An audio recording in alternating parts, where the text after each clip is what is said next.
Entonces vamos a ver aquellos fármacos que se involucran también en algunos trastornos afectivos, entre ellos la depresión, ¿no? Tenemos entonces en este caso muy específico los fármacos antidepresivos. Ya habíamos señalado en la parte inicial, cuando vimos de una manera muy sucinta las enfermedades, vimos a la depresión, ¿no? Que es una condición en la cual hay un buen número de personas que las presentan. Puede haber una depresión mayor, es decir, aquella que obedece a algunos trastornos bioquímicos, y otra que es la depresión menor, que generalmente se debe a muchas situaciones, ¿no? De situacional. En cuanto a la depresión, entonces, la hipótesis que se maneja o que se manejó desde el principio era que en los estados depresivos había una disminución o una deficiencia de neurotransmisores monoaminoácidos. Sobre todo, en aquel tiempo la noradrenalina era la que más se conocía, y posteriormente también se encontró a la serotonina, que también podría tener influencia en la depresión. En algunos casos también se han descrito deficiencia de dopamina, pero sobre todo ahora, y con los fármacos que se manejan, tenemos a la noradrenalina y a la 5-hidroxitriptamina. Entonces, acá, por ejemplo, esta es una sinapsis en donde se está liberando la noradrenalina o otro neurotransmisor, ¿no? Y en el espacio sináptico, en el espacio postsináptico, pues no están los receptores por donde van a actuar esta monoamina. Sin embargo, esto hace pues que con esta cantidad de receptores inclusive puede no ser suficiente para disminuir la depresión. Entonces, la disminución de la liberación de monoaminas, que se supone está ocurriendo en la depresión, cuando hay una disminución de monoaminas, o cuando hay o alteraciones en la respuesta, el organismo reacciona aumentando la densidad de receptores postsinápticos, ¿no? Entonces, los receptores, que eran muy pocos anteriormente, en la lámina anterior, tenemos acá ya aumentados, ¿no? Porque esta hipótesis de monoaminas supone también que ha habido una pérdida, hay una pérdida del neurotransmisor. Y entonces, aumentándose los receptores, hay mayor probabilidad que lo poco que esté liberándose pueda ejercer una acción. Ahora, en cuanto al mecanismo de acción de los fármacos antidepresivos, tenemos los inhibidores, en primer lugar, los inhibidores de la recaptación de noradrenalina, ¿no? De hecho, aquí no se usa la cocaína, porque la cocaína tiene otra formulación, pero estos fármacos que se presentan como con este mecanismo de acción son una categoría de fármacos con una estructura química que es tricíclica, ¿no? Por eso se les denominó por ellos inicialmente los antidepresivos tricíclicos. Y acá tenemos a la descipramina, la maprotilina y la nortriptilina, ¿no? A este mismo grupo, inicialmente, cuando solamente se buscaba deficiencia de esta monoamina, que era la noradrenalina, también pertenecían la imipramina y la amitriptilina, también son antidepresivos tricíclicos, que ahora han pasado a otra clasificación, porque se vio también que los inhibidores de la captación de serotonina también serían agentes beneficiosos en la depresión, y por eso se empezó a estudiar qué función cumplía la 5-hidroxitriptamina. Entonces, en segundo lugar, aparecieron los inhibidores de la recaptación de la 5-hidroxitriptamina, no aparecieron, no están aquí, ¿no? y estos inhibidores de la recaptación de 5-hidroxitriptamina inhiben el transportador de serotonina, ¿no?, que lleva a la recaptación de la serotonina. En este grupo tenemos los más nuevos, los más utilizados en la actualidad: a la fluoxetina, la paroxetina, fluvoxamina, sertralina, citalopram y escitalopram, ¿no?, todos estos. En tercer lugar, tenemos los inhibidores de la recaptación de 5-hidroxitriptamina, pero a su vez también de noradrenalina.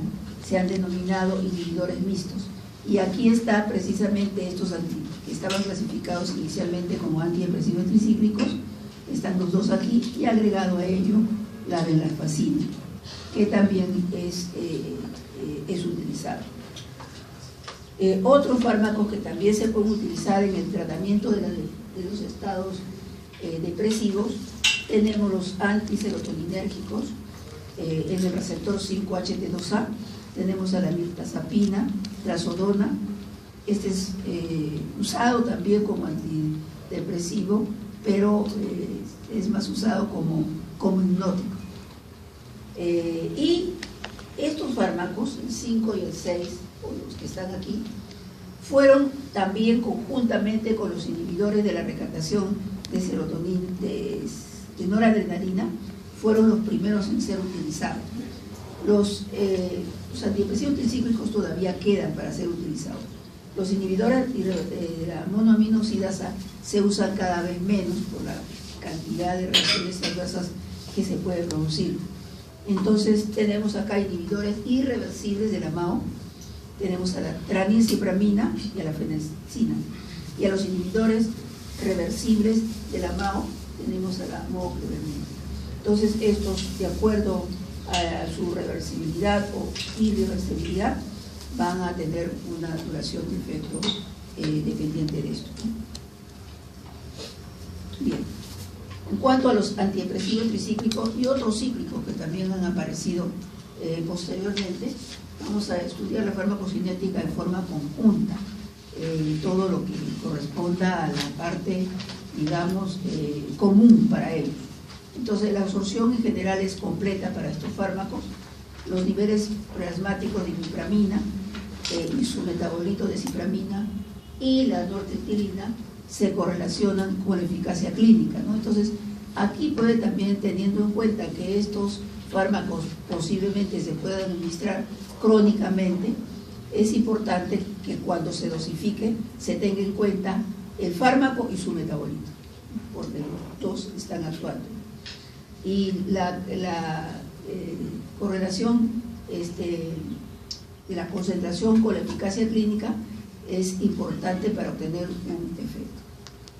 El tiempo de vida media es de alrededor de 9 a 14 horas. En ancianos la depuración está disminuida naturalmente y por lo tanto la toxicidad va a estar aumentada. En cuanto a la biotransformación, estos sufren metabolismo de primera y de segunda fase.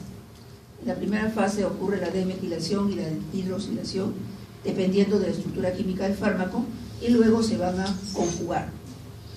Se fijan extensamente a las proteínas plasmáticas, no extensamente, quiere decir en buena proporción, 90%, y van a excretarse en la mayor parte de los casos en dos tiempos, 40% a las 24 horas y el resto más o menos a las 72 horas. Por eso que hay que tener cuidado con estos fármacos al ser administrados, porque todavía en 48 horas todavía puede haber una cantidad que puede ser considerable, porque aquí es menos del 50%. En cuanto a la farmacodinamia de estos fármacos, es importante tener en cuenta tanto su potencia, que implica la dosis que se va a administrar con respecto a otra, la eficacia que van a tener y también la relación que existe con los metabolitos cuando estos son activos. En pacientes normales estos fármacos no elevan el estado de ánimo, no vamos a estar mejor en estado de ánimo si es normal, no hay una depresión. Más bien, inclusive, pueden provocar cierto grado de sedación, somnolencia, cuando se dan a dosis bajas. En cambio, en pacientes deprimidos, si van a elevar el nivel de interés que tiene disminuida el paciente deprimido, el sentimiento de gusto de realizar actividades que antes que se presente la enfermedad se hacían, ¿no? Y que luego han quedado en segundo o en tercer plano, ¿no? Por esa anedonia que aparece.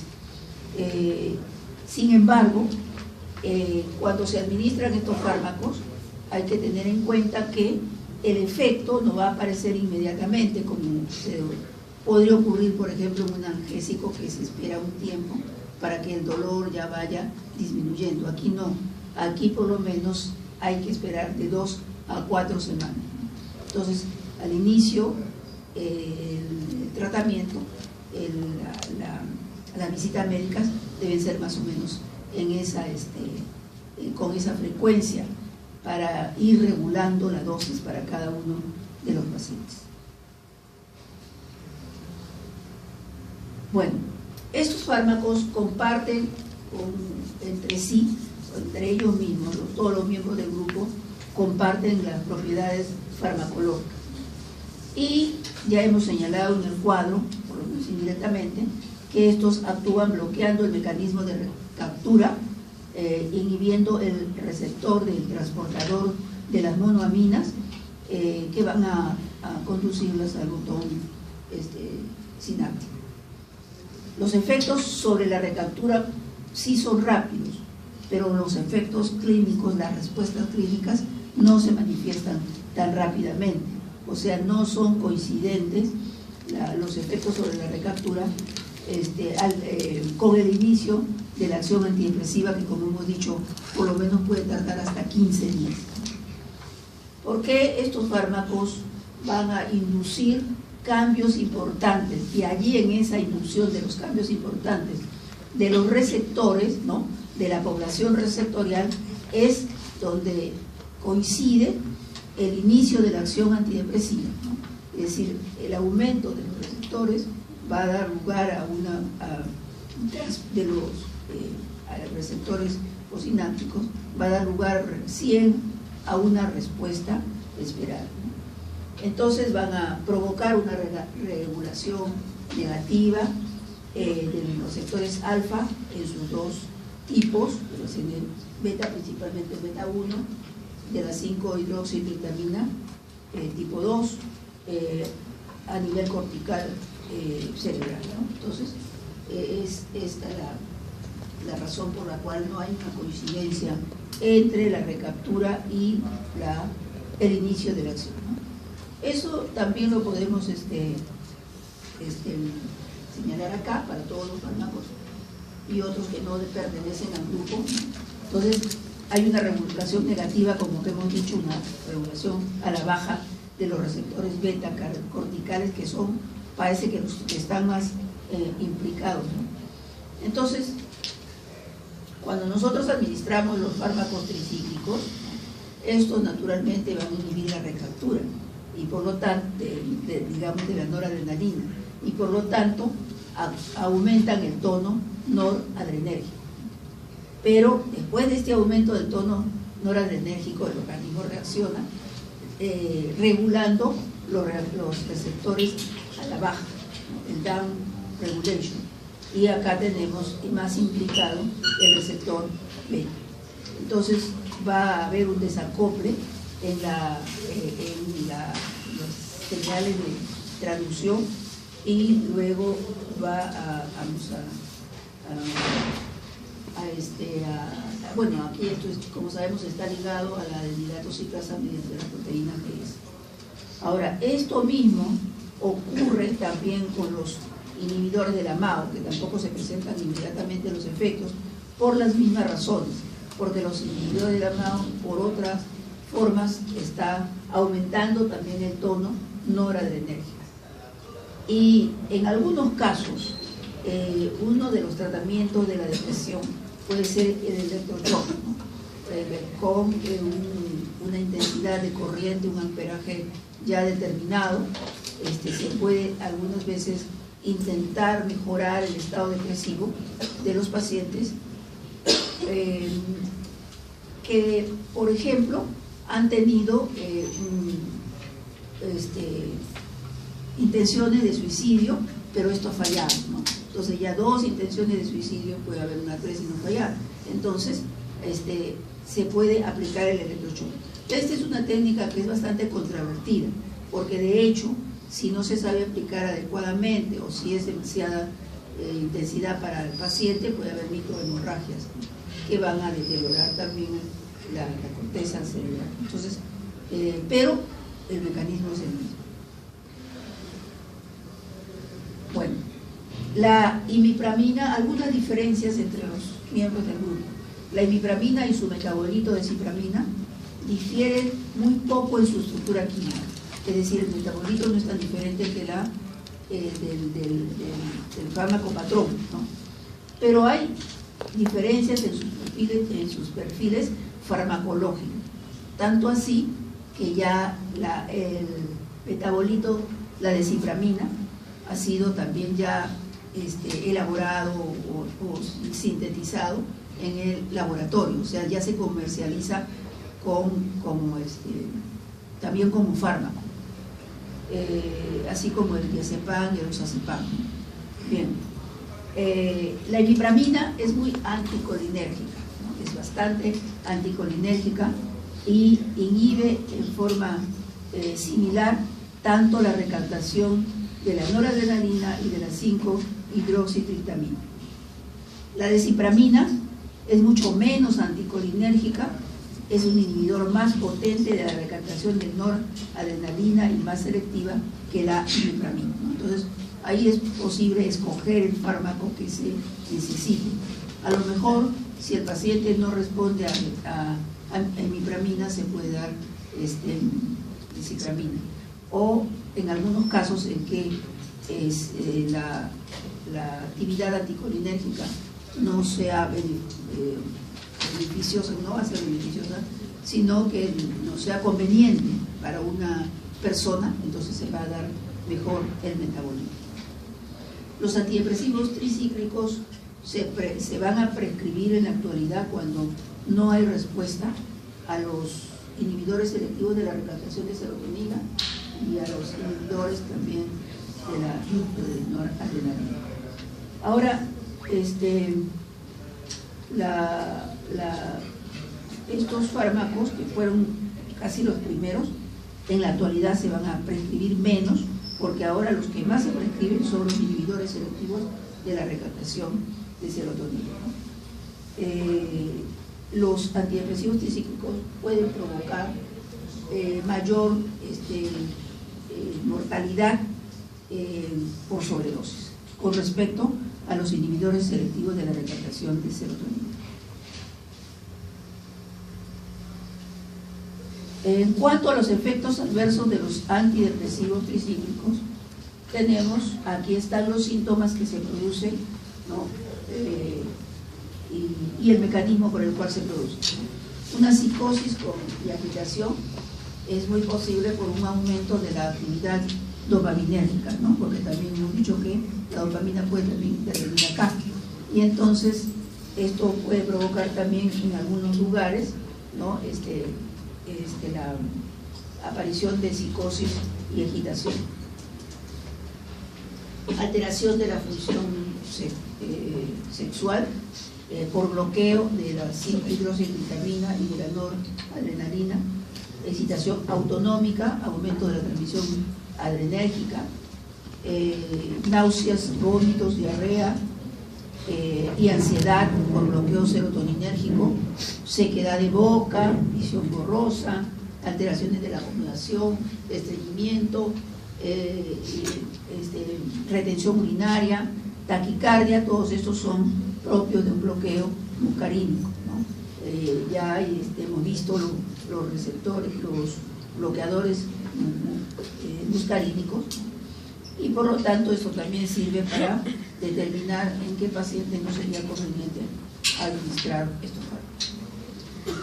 Otros efectos adversos es que algunos pacientes presentan, por el uso de estos fármacos, dificultad de la atención y de la memoria, por bloqueo de receptores también muscarínicos en el sistema nervioso central, que sabemos que están relacionados también con la memoria. Es importante tener esto en cuenta, porque muchas personas que se ven un poco afectadas o encuentran actividades que antes no tenían, ¿no? O respuestas que antes no tenían, entonces si les molesta van a dejar el tratamiento. Bien, hipotensión ortostática, taquicardia refleja, taquicardia sinusal y supraventricular sobre todo, y también ventricular. La primera, hipotensión ortostática, taquicardia refleja por bloqueo alfa, que también puede producir taquicardia sinusal, supraventricular, parecido, porque tienen un parecido estructural a la quinidina, alterando los trazados electrocardiográficos. Y sedación, aumento de peso y disminución del umbral convulsivo. Entonces, en pacientes que son proclives a presentar convulsiones, esto no es conveniente porque van a disminuir el umbral. Quiere decir que se va a necesitar menos estímulo para que se produzcan las convulsiones. Esto posiblemente por un bloqueo H. Los usos clínicos de los antidepresivos tricíclicos tenemos en casos de trastornos obsesivo, compulsivo, se utiliza preferentemente la clomipramina, ¿no? Este es un trastorno que se presenta en algunas personas que es repetitivo, ¿no? Es repetitivo, pero ya exageradamente, ¿no? Inclusive hasta el lavado de las manos es obsesivo y también es compulsivo, ¿no? Porque nunca está conforme con el lavado que se hace. Otros usos tenemos los estados de agitación, principalmente la imipramina, y otro uso que esa parte también es en el síndrome de dolor crónico, sobre todo dolor crónico provocado por la neuralgia trigémino o dolor postraumático o una neuralgia postherpética, ¿no? Cuando hay herpes, a veces ya no se observa la manifestación externa, ¿no? Del herpes, pero queda un dolor, ¿no? Un dolor que puede ser molesto y duradero. Entonces, en estos casos podría servir este fármaco. Si se utilizan estos fármacos, se dan a dosis más bajas que la que normalmente se utilizan. Tenemos 75 miligramos por día, y los fármacos que se usan son la fascina, ¿no? Y la imipramina, la nitriptilina y la nortriptilina. Esto es el 75 miligramos por día. Otro uso tenemos en la enuresis, ¿no? Tenemos que también importante la imipramina. La enuresis se debe muchas veces por la falta de control de los esfínteres vesicales, ¿no? Y esto en algunas veces puede inclusive usarse en niños cuando todavía llega a una edad que ya deberían despertarse cuando están durmiendo para esta necesidad fisiológica, pero no lo sienten porque los esfínteres se relajaron completamente. Y tenemos también otro uso clínico, trastorno de hiperactividad con déficit de atención en niños y adultos. Tenemos a la imipramina, la cipramina y la nortriptilina. Y en cuanto a las interacciones, acá tenemos con qué están interaccionando estos antidepresivos tricíclicos, ¿no? Y la respuesta que se va a obtener. Si se utilizara conjuntamente con MAO, habría una hipertensión, una hiperpiresia. Si se utilizaran con aminas hipertensoras, puede ocurrir una crisis hipertensiva, ¿no? Y estas aminas hipertensoras están contenidas simple y llanamente en los medicamentos que se usan para el resfriado común. Todos los medicamentos que se usan para el resfriado común tienen efedrinas o pseudoefedrina, bueno, y antihistamínicos, etcétera. Pero en este caso lo que interesa es que la efedrina puede, digamos, ser o aumentar la posibilidad de una crisis hipertensiva en estos pacientes. Depende de la cantidad que se use naturalmente. Si se usa con carbamazepina u otros inductores enzimáticos, fenobarbital por ejemplo, lógicamente ya sabemos que si es un inductor enzimático se van a bajar las concentraciones plasmáticas de los antidepresivos tricíclicos, ¿no? Entonces tampoco es conveniente porque los síntomas van a retroceder. Con los inhibidores selectivos de la recaptación de serotonina, más bien puede encontrarse elevaciones de los antidepresivos tricíclicos, aumento de los efectos adversos naturalmente. Y con clonidina, que es un fármaco que actúa a nivel de receptor alfa-2, y en este caso a nivel de receptor alfa-2 presináptico, va a ser útil como agente antihipertensivo, pues estos van a más bien a disminuir el efecto antihipertensivo de la clonidina, porque va a haber más liberación de más cantidad de la noradrenalina. Bien, ahora con estos fármacos también se ha dado en algunos pacientes el síndrome de supresión, o sea, de abstinencia, en pacientes que reciben más de 150 miligramos de imipramina más o menos durante 2-3 meses.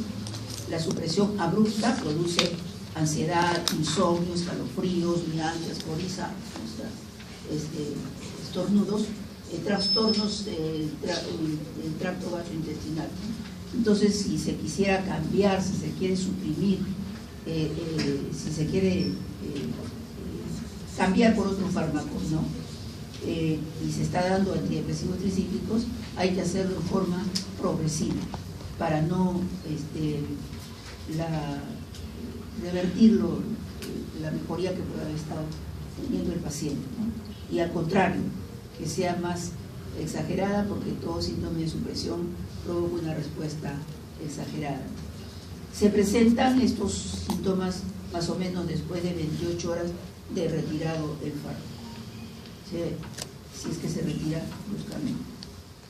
Ahora, ¿cómo se elige el fármaco? Para la elección del fármaco, depende de la tolerancia del paciente a los efectos adversos y presencia de enfermedades que tenga el paciente.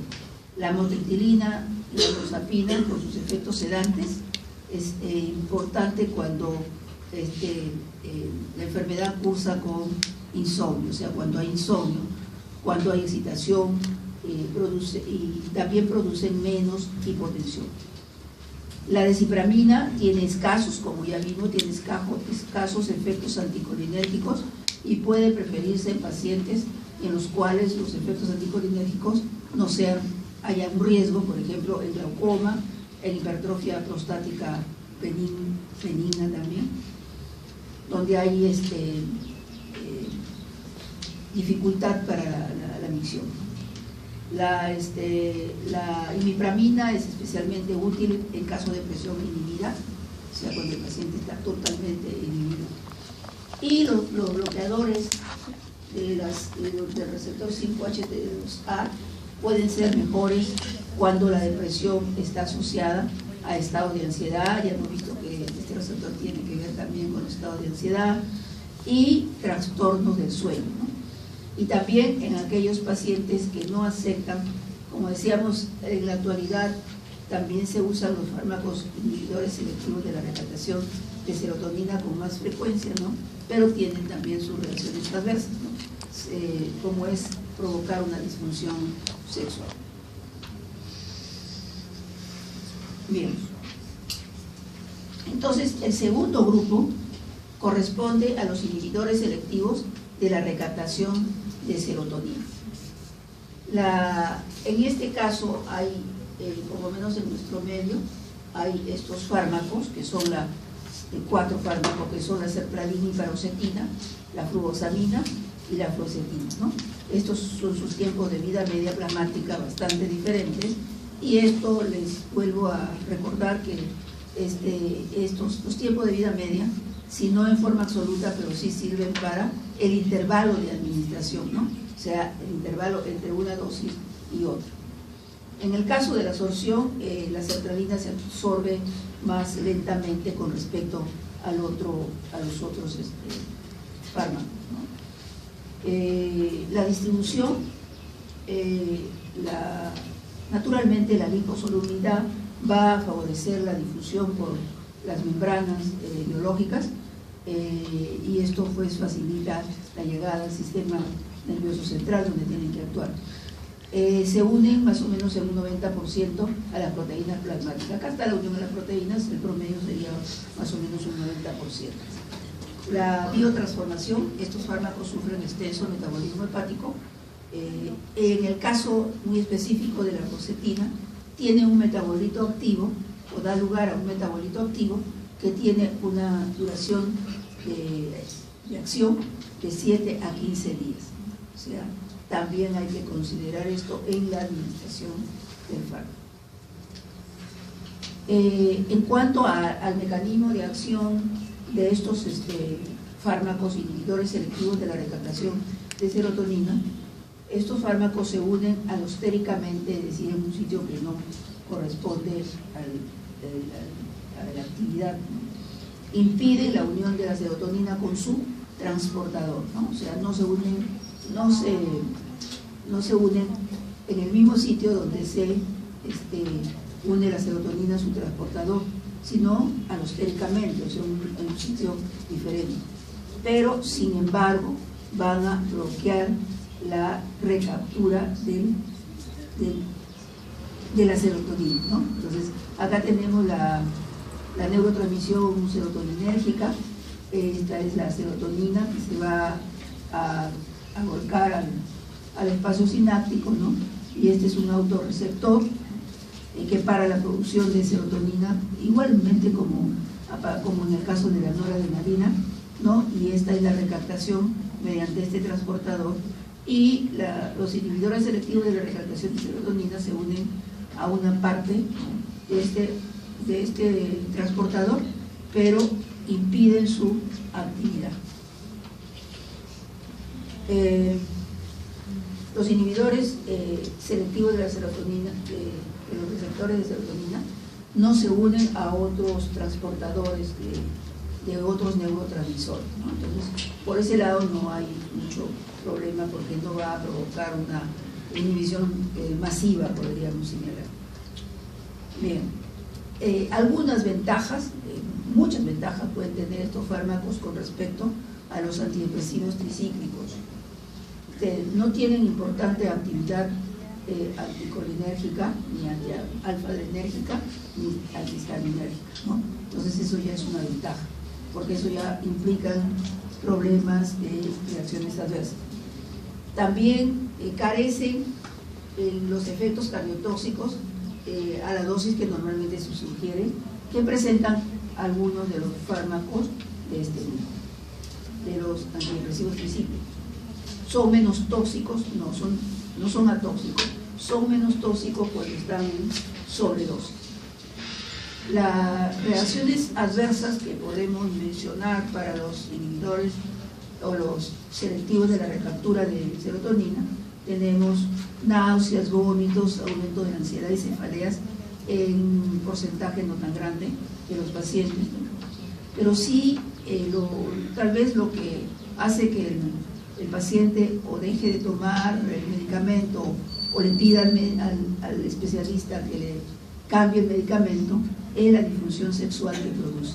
Entonces aparece anorgasmia en la mujer y retardo o ausencia de eyaculación en el varón.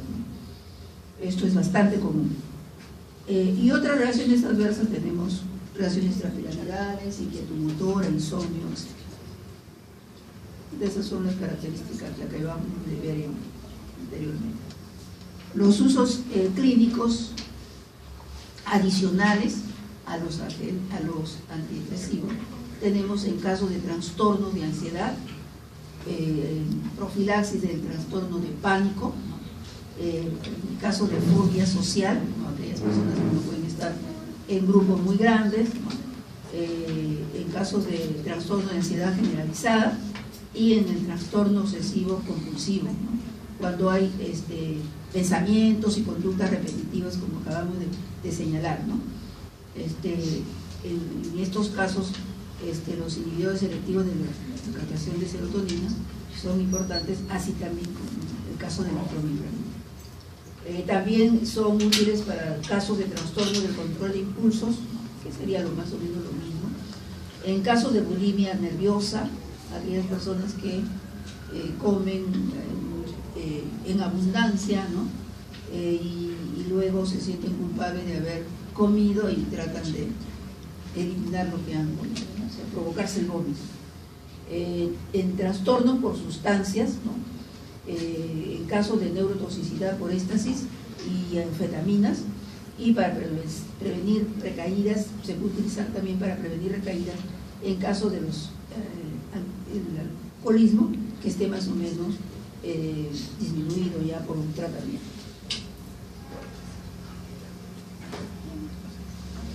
En cuanto a las interacciones de los inhibidores, de la recaptación de serotonina, los receptores, entonces tenemos acá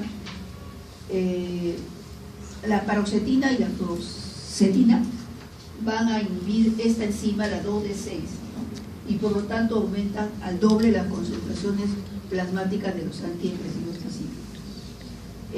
Tenemos inhibición de las enzimas, también pueden inhibir otras enzimas, la 3A4 interfiere con la depuración del alprazolam y de la 2C, interfiriendo con la depuración del diazepam, ¿no? Esto sobre todo porque podría estarse tomando también en estado depresivo, podrían estarse tomando estos fármacos, ¿no?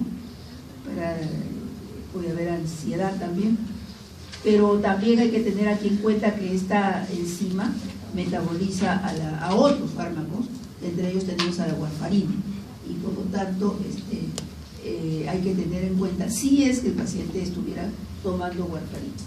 Acá está. Pero también pueden aumentar la toxicidad de la warfarina y de la digoxina, sobre todo de esta última por desplazamiento de su unión a la proteína, ¿no? En el caso de la warfarina es sobre todo por inhibición del metabolismo. Y por lo tanto se aconseja que hay que esperar 2 semanas si se estuviera administrando sertralina, paroxetina, fluoxamina, ¿no? Y 5 semanas si se estuviera administrando fluoxetina, que hemos visto que tiene más tiempo de vida media, para pasar a tratamiento con un IMAO, ¿no? Y evitar de esta manera un síndrome hipermetabólico. No es común que se pase de un IMAO, se pase de un inhibidor de la recaptura de 5-hidroxivitamina a IMAO, porque estos también producen muchas reacciones adversas. Los IMAO ya están dejándose de lado, solo para algunas cosas, pero puede darse el caso, ¿no? Entonces hay que esperar, no inmediatamente se para administración, se empieza con la otra, no. Hay que ir disminuyendo progresivamente, si esto fuera el caso, y de acuerdo al fármaco que se está administrando, ¿no? El síndrome hipermetabólico se manifiesta, serotoninérgico se manifiesta con hiperpiresia, confusión, agitación, rigidez muscular, mioclonías e inestabilidad autonómica. Entonces, este es el caso de estos fármacos.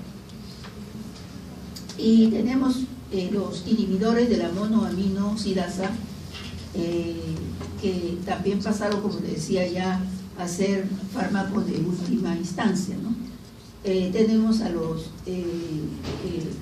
se reconocen que hay 2 tipos de MAO, la MAO A y la MAO B. La MAO A, los sustratos son la 5-hidroxivitamina, la noradrenalina y la tiramina, ¿no? La tiramina. Y la MAO B, los sustratos son la dopamina y la 5-hidroxivitamina también.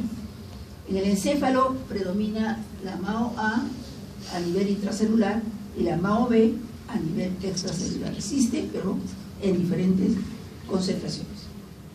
En cuanto a la farmacocinética de los inhibidores de la monoamino oxidasa, la absorción es fácil en el tracto gastrointestinal, el inicio de acción es también lenta, como ya hemos explicado con los antidepresivos tricíclicos, y el grupo químico que corresponde a los hidracínicos, como es el caso de la fenexina, se va a metabolizar por acetilación, ¿no? Acetilación es un mecanismo de segunda fase, ¿no?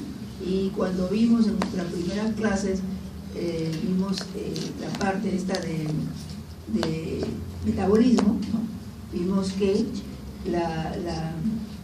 en los grupos puede existir, o las personas pueden existir, mejor dicho, acetiladores normales, acetiladores lentos y acetiladores rápidos, ¿no? Y con esto se va a presentar diferentes manifestaciones por el uso de estos fármacos. La excreción es lenta y naturalmente que los de acción irreversible tienen mayor duración.